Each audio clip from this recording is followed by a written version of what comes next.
آج ہم عالمی معیشت اور طاقت کے تسلط کی ایک انتہائی سنگین تشخیص پر بات کر رہے ہیں، ایک ایسی تحقیق جو اس تلخ حقیقت کو بے نقاب کرتی ہے کہ آخر کیوں ایک بہت بڑی آبادی والی امہ دنیا میں اپنا اثر و رسوخ بالکل کھو چکی ہے۔ یہ صفاتی اور تجزیاتی دستاویز اصل میں ایک بیداری کی پکار ہے۔ یہ تحقیق ایک بنیادی اور حیران کن موازنہ سامنے لاتی ہے۔ ایک طرف مدینے کا وہ بہترین پروفیٹک بلو پرنٹ ہے جس کی بنیاد دیانتداری، اعتماد اور انصاف پر تھیں، ایک ایسا نظام جس نے پوری دنیا کی قیادت کی، اور دوسری طرف آج کی تلخ حقیقت، معیشت کی غلامی اور عالمی اثر و رسوخ کا بالکل ختم ہو جانا۔ یہ واضح فرق واقعی سوچنے پر مجبور کر دیتا ہے کہ ہم تھے کہاں اور کہاں گئے۔ اب سوال یہ پیدا ہوتا ہے کہ عالمی طاقت کا ڈھانچہ آخر ہے کیا؟ جدید دنیا کو اصل میں کون چلاتا ہے؟ آئیے اسے باریکی سے سمجھتے ہیں۔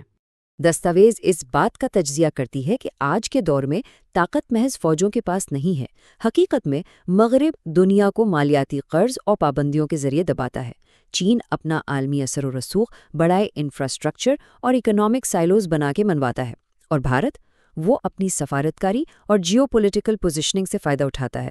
یہ طاقتیں دنیا میں صرف حصہ نہیں لے رہیں بلکہ مالیاتی اور ڈپلومیٹک راستوں سے پوری دنیا کے ڈھانچے کو ڈکٹیٹ کر رہی ہیں۔ اور یہ عالمی تسلط ہمیں ایک اور سنگین مسئلے کی طرف لے جاتا ہے، ایک ایسی دھوکے کی معیشت جو کارپوریٹس کے بنائے ہوئے جال پر کھڑی ہے۔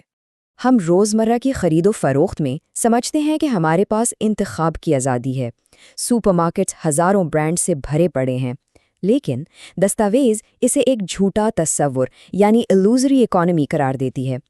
ان ہزاروں برانڈز کا منافع گھوم پھر کر انہی چند 147 میسو غیر مسلم کنگلومرنٹس کے بورڈ رومز میں جاتا ہے۔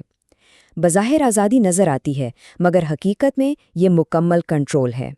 اس مونوپلی کی گہرائی کا اندازہ لگانا ہو تو صرف اس ایک فگر کو دیکھیے، $90 بلین۔ یہ کسی چھوٹے ملک کا سالانہ بجٹ نہیں، بلکہ تحقیق کے مطابق یہ نیسلے جیسی صرف ایک سنگل گلوبل کنگلومریٹ کی سالانہ ریونیو ہے۔ جب عالمی خوراک اور ہائیجین جیسے بنیادی شعبے یونیلیور، پروکٹر اینڈ گیمبل اور نیسلے جیسی چند کمپنیوں کے پاس ہوں تو عالمی تسلط کا اسکیل واقعی خوفناک لگتا ہے۔ اس عالمی دولت کے برعکس 1.8 بلین، جی ہاں 1.8 بلین کی آبادی والی امہ کی عالمی کارپوریٹ ویلیو دیکھی جائے تو نتیجہ انتہائی تشویشناک ہے۔ تحقیق نشاندہی کرتی ہے کہ عالمی ریونیوز کے مقابلے میں حقیقی حلال برانڈز کی موجودگی نہ ہونے کے برابر ہے۔ اتنی بڑی آبادی ہونے کے باوجود ہم پوری دنیا کے لیے صرف اور صرف خریدار بن کر رہ گئے ہیں۔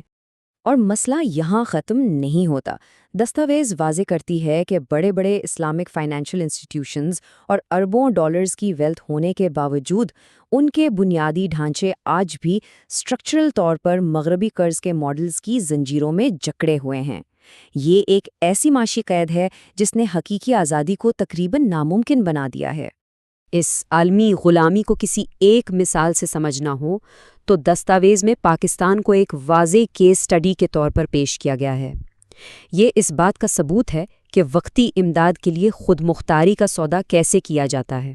ذرا ان شدید تضادات پر غور کریں۔ ایک اٹامی طاقت لیکن معیشت کے اعتبار سے مکمل قیدی، پیسوں کے لیے مغرب کی طرف دیکھنا اور انفراسٹرکچر کے لیے چین پر انحصار۔ حلال انٹرپرینیورشپ کا عظیم پوٹینشیل ہے مگر وہ قرض کے بور میں دم توڑ رہا ہے۔ جن چیزوں کو مقامی طور پر پروڈیوس ہونا چاہیے تھا وہی باہر سے امپورٹ ہو رہی ہیں۔ یہ وقتی سروائیول کے لیے لانگ ٹرم سوورینٹی کی انتہائی دردناک قربانی ہے۔ لیکن اس تجزیے کا مقصد صرف مایوسی پھیلانا نہیں ہے۔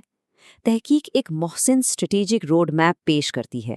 یہ صارفین سے نکل کر تخلیق کار بننے کا باقاعدہ سفر ہے۔ دستاویز کہتی ہے کہ اگر ماڈرن دنیا میں بدلاؤ لانا ہے تو محسن یعنی ایکسلنس کے معیار کو دوبارہ زندہ کرنا ہوگا۔ یہ اس قابل اعتماد تاجر کی کھوئی ہوئی میراث کو واپس لانے کی پکار ہے۔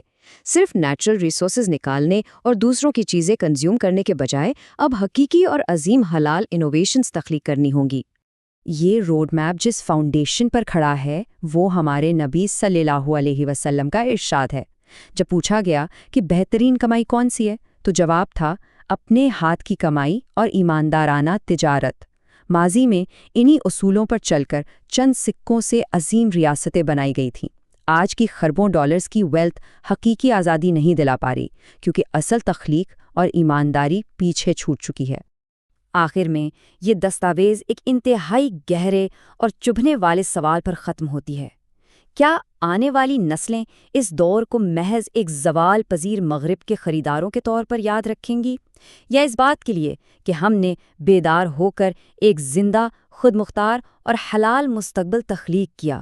یہ چناؤ اور یہ پکار اب ہمارے سامنے ہے۔